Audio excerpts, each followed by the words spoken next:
Mom. Help me. The voice of my daughter, Ria, on the phone was faint, as if it might disappear at any moment. I haven't eaten anything for days. I can't. Help me, Mom. I strained to pick up her voice, which came in fragments.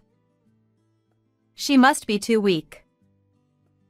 Ria was lodging at her aunt's house and was supposed to be living a college life from this spring. However, the phone call that day was clearly different. Ria. Pull yourself together. I'm coming to get you right away. She might be caught up in some kind of trouble. Thinking so, unable to stand still, I jumped into the car and rushed to my sister-in-law's house. I just wished for her safety. Arriving, I entered the house without hesitation. But there was no one there. I felt an eerie atmosphere in the silent house with no sound. Then, from the stable in the yard, I heard the neighing of a horse and a distressed scream. My name is Emily Gordon. I'm a single mother in my 40s. My daughter, Ria, lost her father when she was in elementary school, and since then, I've been raising her on my own. To manage our household expenses, I currently work as a contract employee. Ria, who was once a child, is now a high school senior. Mom, listen. Today, the math teacher did something really terrible. Today, as usual, I listened to Ria's complaints about the math teacher. It was something trivial, like most of the class couldn't solve the tricky problems in the quiz. Ria seemed frustrated because she was good at math and couldn't solve the tricky problems. That teacher is unfair. Always. But you solved the others, right? Then it's okay. Yeah, but...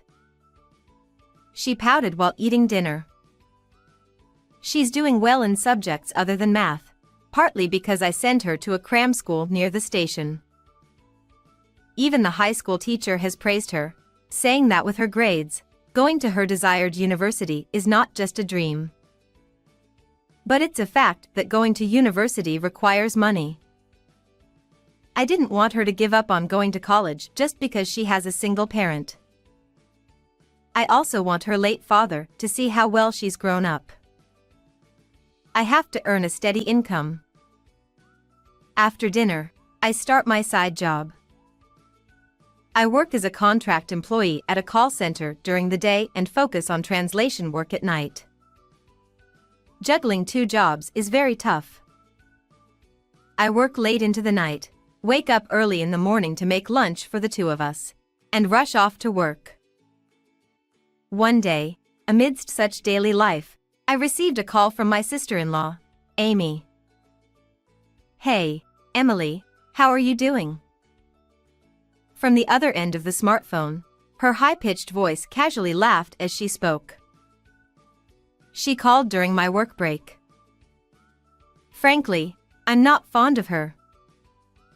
She has this sarcastic personality, laughing at our struggles as if it's amusing to her. On this day too, she went on with her nonsensical chatter, seemingly laughing at my hardships. Well, it's time for me to get back to work. Excuse me. I quickly hung up and returned to the break room. However, Amy and I still have some interaction. There was a time when Amy's husband bought a new car, and we went for a drive. Her husband, Harry, is very reserved. Even during the drive, he spoke very little, mostly just nodding along or giving simple responses to Amy's chatter. Even at shops or during lunch stops, there was hardly any conversation. Harry ignored Amy's rude remarks. He's passive and just watches from the sidelines. During the drive, he didn't even object to Amy's attempts to one-up me. Her parents often warned Amy about her behavior and attitude. but she never listened. Apart from them, there were no other reliable relatives nearby. My parents have passed away, and my in-laws are alive but live in another prefecture. Though it's often daunting, there's no use lamenting over it. I've always believed in maintaining a good relationship with them, even if it's challenging. I've gritted my teeth and gotten through it so far. I've always told myself that I can manage somehow, and I intend to keep doing so. One day, about 6 months after the call from my sister-in-law, Ria finally started her university entrance exams. Both she and I felt a tense atmosphere at home. Even during meals, Ria keeps her vocabulary book nearby, moving her eyes, mouth, and hands while eating. Ria, put away your vocabulary book at mealtime. Wait, let me memorize this much first. While chewing, she stares at the vocabulary book with a fierce expression. The small cards are filled with tiny characters. Ria is also trying her best to get through the exams. I decided to support her with all my might. Meanwhile, mysterious calls from Amy were coming more frequently. I casually brushed them off, only half listening to what she said. The day of the acceptance announcement arrived. I accessed the website of Ria's desired university and searched for her exam number. I'm scared, Mom. But we won't know until we see it. Beside the trembling Ria, I stared at the screen intently. Like searching for winning lottery numbers, I carefully searched for Ria's exam number. Ria's number. 1130. Found it. Is this it?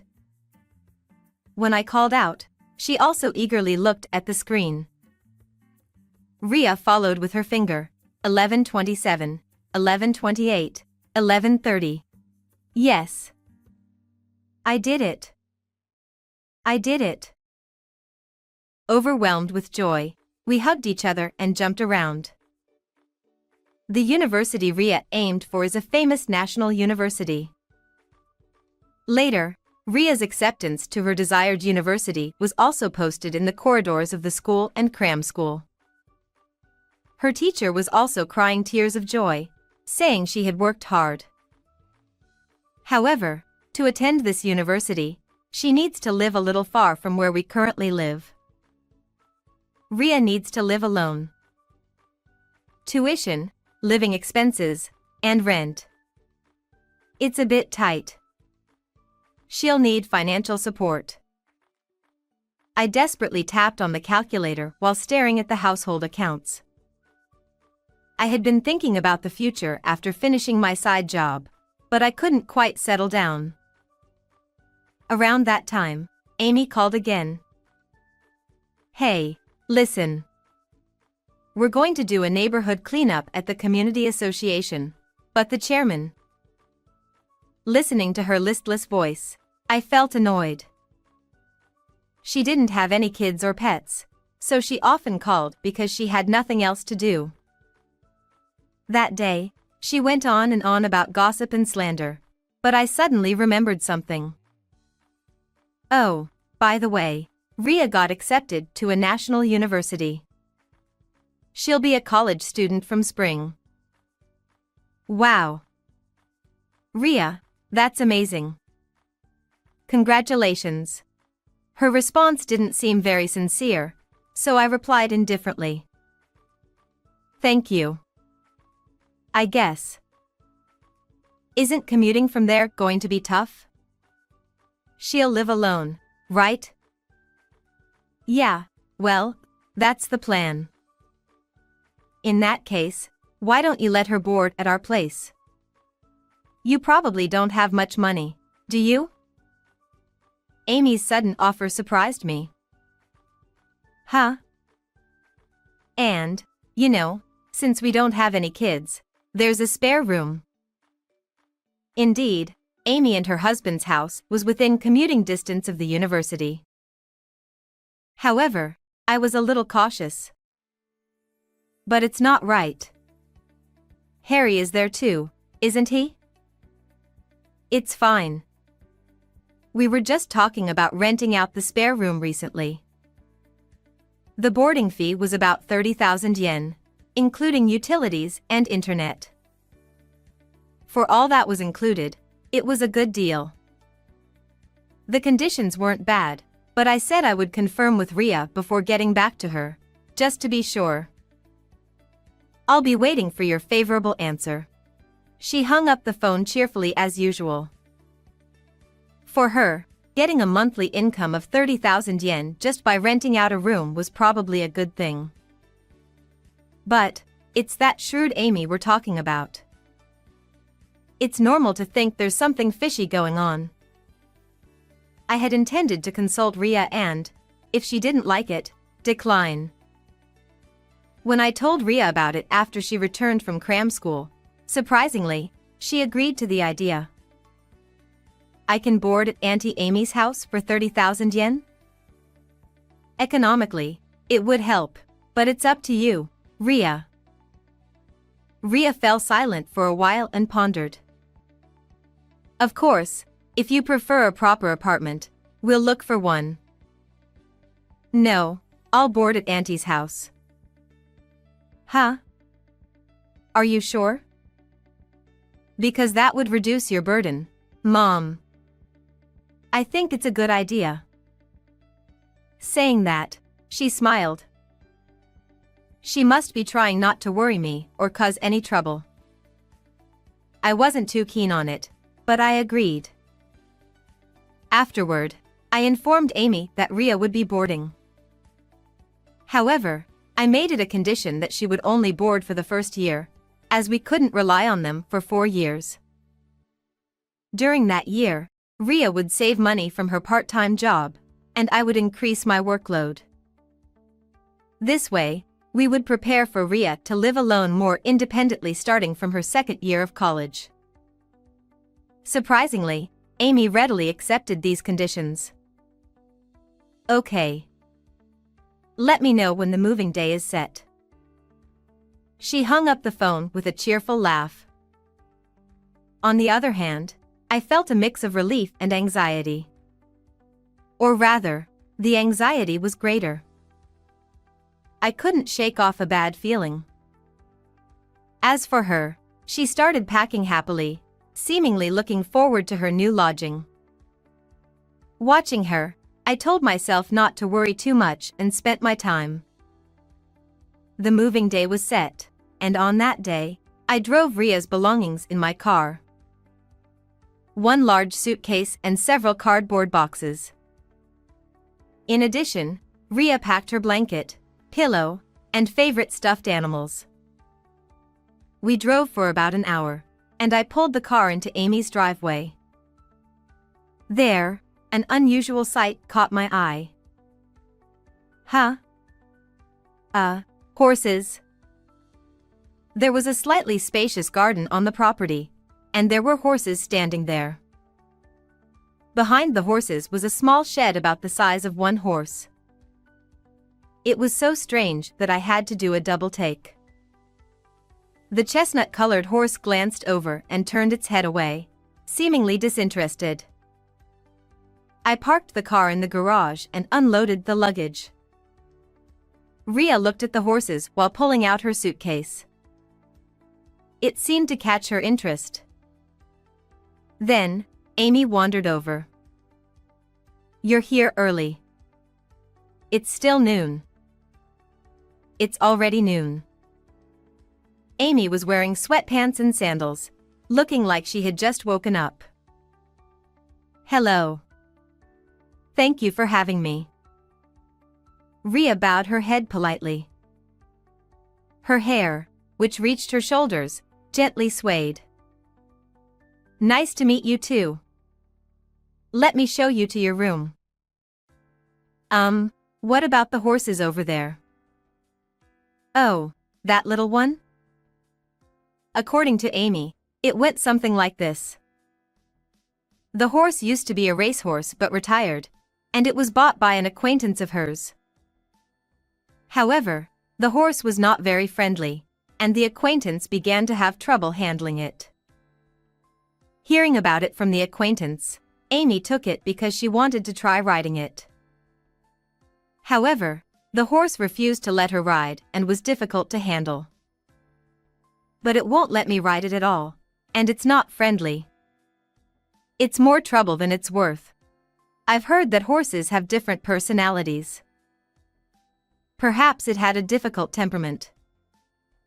Just now, it turned away as soon as it saw us. So, I want Rhea to take care of that horse. Really? Wait, what? I was taken aback. I didn't hear anything about that. It wasn't part of the boarding conditions, so I objected, but Amy just laughed.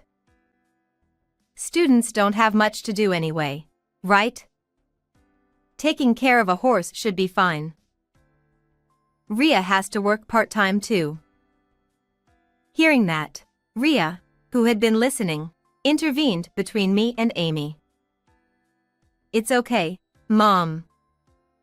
I want to be friends with that little one. Huh? But. Well then, why don't you try touching it a bit? Amy said so and walked Rhea over to the horse. When the horse saw Rhea approaching, it snorted. It leaned into Rhea's face as if checking something. You're a good boy, horsey. I'm Rhea. Nice to meet you. Rhea spoke gently to the horse. Come to think of it, she had always liked animals since she was a child. When she was young, she used to go to the zoo often with her late father. The horse seemed stubborn, but surprisingly, it seemed to have opened up to Rhea. After finishing unloading the luggage, we had lunch together before I headed home. The car, which had become emptier than when I left home, felt strangely lonely. And so, Rhea's boarding life began. The next day, I received a message from Rhea early in the morning. I named the horse Rocky. I heard her report with joy, but apparently, the horse didn't even have a name until then. I wondered what it had been called before, but I just nodded vaguely. For a while after that, I received messages only about Rocky. Since the entrance ceremony of the university, she also talked about her classes. With just these messages, I could probably write a novel.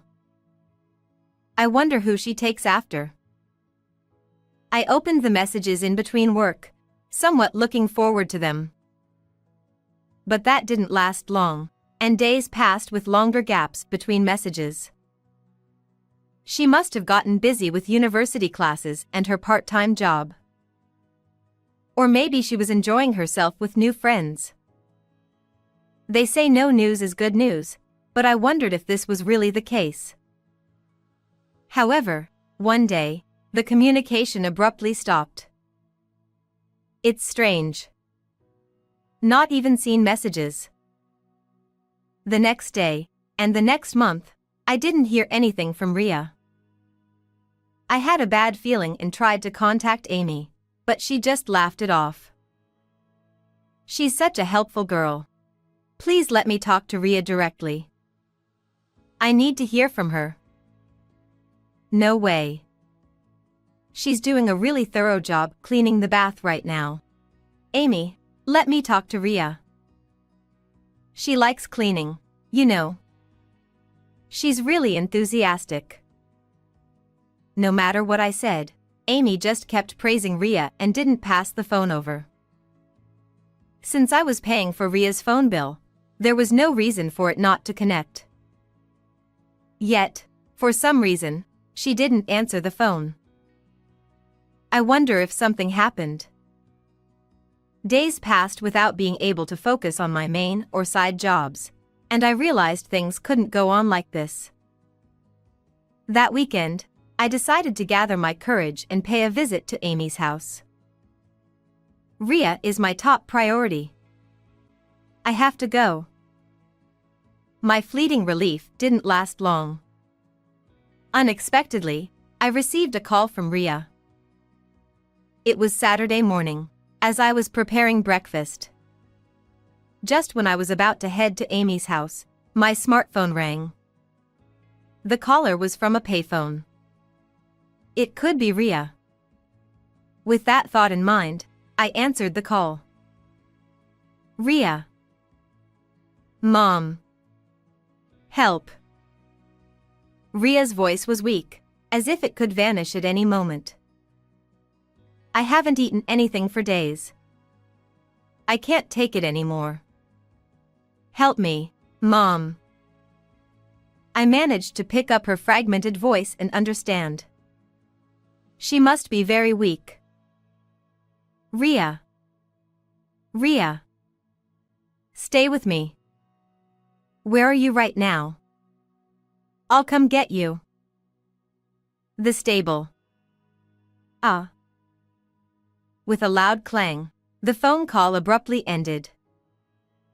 Upon hearing the word stable, I hurriedly searched for the address on my smartphone. Oh, get it together. Me? Should I call the police? Or an ambulance? There was no time to hesitate about which one to contact. She might have been involved in some kind of incident. With that thought in mind, unable to sit still, I got into my car and started the engine. I rushed to Amy's house, about an hour away. The roads were empty in the morning, and I arrived earlier than usual. I entered the house without hesitation, but there was no one there. The eerie silence filled the house, with no sound of movement. Then, from the direction of the stable, I heard the neighing of a horse and someone's anguished scream. I hurried towards the sound. Entering the stable, I found Ria, wearing dirty clothes, collapsed on the straw. Rocky, the horse, stood beside her, looking down at her with concern. Ria. I approached Ria and lifted her up. She was limp, but she was breathing and conscious. Mom. Her cheeks were sunken, covered in dirt from head to toe, and her hair was unkempt. She looked so pitiful that she could be mistaken for a homeless person. Why did this happen? I immediately reached for my smartphone in my pocket to call an ambulance. At that moment, I noticed Amy lying outside in the yard. She was also lying on the ground, crying and screaming. Ah. My face. My face. Upon closer inspection, it seemed that she was injured too. For some reason, part of her face had caved in and collapsed. Her collapsed facial features were further distorted by tears. It hurts. It hurts. My tooth broke. That horse, how dare you? Harry was nearby, but he just stood there, looking bewildered and doing nothing. Without understanding what was happening, I called an ambulance. Please come quickly. One person has a facial injury, and the other is unconscious. Yes, yes, the address is. Immediately after, 2 ambulances arrived with blaring sirens. Both Ria and Amy were transported to the hospital, and Harry and I followed behind in the car. Rocky stood alone in the stable, looking lonely and whinnying. When we arrived at the hospital, I held Ria's hand as she lay there receiving intravenous fluids. Her right hand, where blisters had formed, was nothing but skin and bones. What on earth had happened? Once Ria woke up and calmed down, I decided to hear her out. Mom, you see, I haven't been able to go to college. According to her, she hadn't been to college since communication with me had ceased. Upon asking for an explanation, she said she had been bossed around by Amy. I was always doing house chores, preparing and cleaning up meals morning and evening, and doing odd jobs. Odd jobs too? As part of part-time work. But I wasn't paid for the extra work. It seemed Amy had been assigning Rhea odd jobs and pocketing the money. Even when she sought help from Harry, she got nothing but silence. He always turned a blind eye, as usual. Auntie told me to sleep in the stable. Those words filled me with surprise and anger. Even though it was spring, it was insane to make her sleep in the stable. The only solace was the time I spent with Rocky. As she spoke, tears streamed down her face. It must have been really tough. Rhea sobbed uncontrollably. And this morning, Rhea managed to slip out of Amy's house and called me for help from a public phone. When I asked where she was on the phone, she said, "Stable." So that's what it meant, the stable. Yeah. But Auntie found me and hung up the public phone. Rhea, whose hand was snatched away from the receiver, was immediately dragged back. She was thrown onto the straw in the stable, and just as she was about to be hit again, Rocky kicked Auntie in the face. What? Amy was kicked and fell into the yard. As Rocky was originally a racehorse, his strength must have been considerable. Part of her face caved in, causing her to collapse on the ground. After that, I rushed to that stable. It was unbelievable that a horse would come to the rescue. I muttered to myself, but since Rhea had seen it, there was no room for doubt. After hearing everything from Rhea, I was summoned by the attending doctor. Rhea was diagnosed with malnutrition, and I got a medical certificate. I was advised to go to the police with this information. I immediately rushed to the nearest police station. After hearing the story, the police immediately launched an investigation. After questioning Amy, Harry, and me, they also interviewed the neighbors. Amy flatly denied everything, and Harry remained silent. On the other hand, I told them everything I knew, including Rhea's testimony. The neighbors also revealed that they had heard rumors about Amy's bad behavior and mistreatment of her niece. Based on these testimonies, Amy and her husband were arrested for neglecting their duty of care. Furthermore, I consulted a lawyer about claiming compensation from them. Fortunately, evidence and testimonies of their harassment were obtained from the neighbors. The neighbors were also aware of Rhea taking care of the horse. Every time someone passed by, Rhea would lament about being bossed around by her aunt and not being able to go to college. It's no news is good news, but this was no time for such optimism. I deeply regretted putting Rhea up with them. The more I knew the truth, the more my heart ached. For the past few months, every time I thought about how badly Rhea had been hurt, it tore me apart. Based on this evidence, I demanded compensation from Amy and her husband. If you want money that badly, I'll give it to you. Amy spat out such words casually and paid a lump sum. While Rhea took a leave of absence until she recovered, I received another call from Amy. Amy and Harry were able to return home on probation.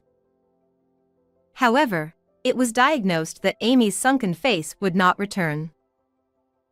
She was terrified to see her face every day and ended up breaking all the mirrors in the house. And she began to shut herself in, fearing that others would see her disfigured face. Harry was ordered to transfer to another department after being arrested. As he was nearing retirement age, he requested retirement himself. In reality, it was more like he was forced to quit. He didn't receive as much retirement money as he had hoped, and the couple was struggling to make ends meet. Later, I heard from the neighbors that the couple's bad reputation was spreading, and they were being ostracized. I wonder what happened to Rocky, who was in the yard. Rhea often worried about him even while she was in the hospital. Don't worry. Rocky is probably. I persuaded Amy to consult with the authorities to have him taken somewhere. Eventually, he was taken to a ranch in the prefecture. It seemed he could run around even more freely there than before. His name is still Rocky. That's a relief. Rhea smiled with relief. Rhea continued to recover smoothly and was discharged safely. Her sunken cheeks and bony hands had become healthy again. She decided to move into the university dormitory, saying she was fed up with staying at Amy's house. Living in the dormitory had its inconveniences, such as the supermarket being far away and few buses. Still, she was much happier than staying in the stable, which pleased her. Should have done this from the beginning, I muttered, and Rhea laughed. But it's nice that we got to see Rocky. As we spoke, we were now at the ranch where Rocky was. Rocky was running freely inside the fence as if he loved to run. His figure was so beautiful that it was hard to believe he was the same horse that was in that small stable. Rhea cried tears of joy as she watched Rocky run. When Rocky noticed Rhea, he slowly approached her and nuzzled her with a soft snort. Licking Rhea's cheeks and showing an affectionate and playful expression, he was a very charming horse. Haha, it tickles. Laughing, Rhea stroked Rocky's face. 4 years later, Rhea graduated from university safely. She started job hunting early on, and after securing a job offer from a major company, time flew by. There were many challenges before and during her studies. But because of that, this day felt truly precious. Mom, thank you so much for everything. I bought her a new dress for this special day. She looked so radiant and proud in her dress. I believe my late husband in heaven is also smiling as he watches her. How did you like this story? Please don't forget to subscribe to the channel. Well then, see you in the next video.